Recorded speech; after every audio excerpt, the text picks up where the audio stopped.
Hello, Year 3. So this is going to be our very last instalment of Fortunately the Milk. So here we go. If you remember yesterday, he went to shake a pterodon's hand, and in doing so had crossed both of the milk cartons into one hand, which meant that they might touch. And then that might be the end of the universe. So let's find out what happened. Unfortunately, the milk that had been in my right hand, which was the same as the milk that was already in my left hand, the same milk 15 minutes apart, touched each other. I held my breath. There was a fizzing noise and a mewing as if 100 kittens were being agitated in an enormous basket. Professor Stegg closed her eyes. "I can't look," she said.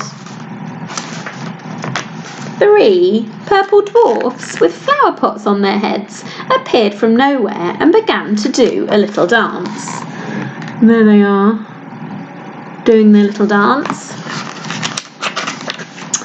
"Did the universe end?" said the Tyrannosaurus with his eyes tightly scrunched closed. "Look," I said. We all watched the dwarfs dance. They weren't human and they weren't dinosaurs. They had purple skin and orange beards, and the flower pots on their heads had lots of flowers growing out of them. They did a complicated sort of dance with lots of leg kicking and shouts of oi and ole and padung. And then, as strangely as they had come, they vanished. "Ah," said Professor Stegg, "it was always a possibility that this might happen, and fortunately the universe has not ended."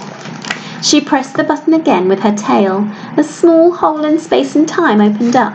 I was standing on the other side with a baffled expression on my face.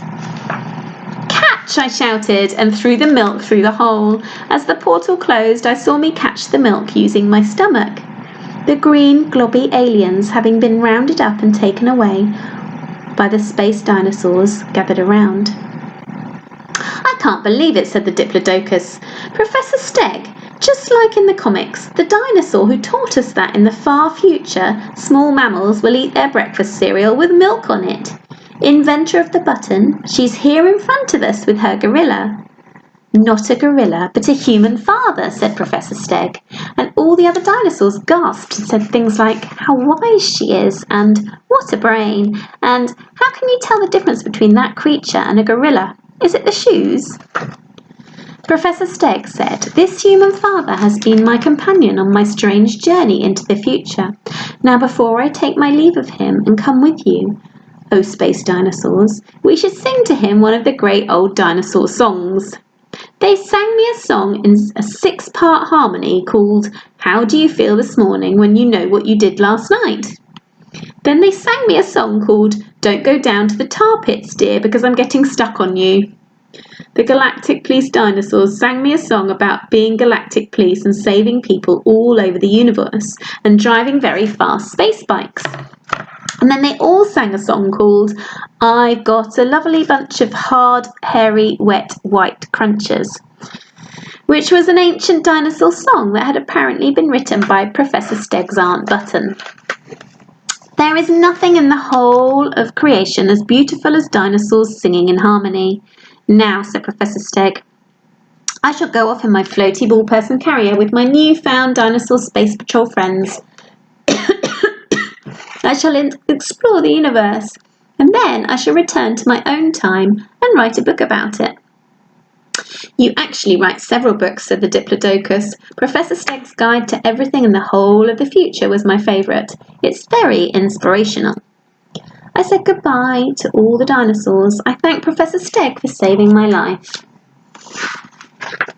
"Not at all," she said.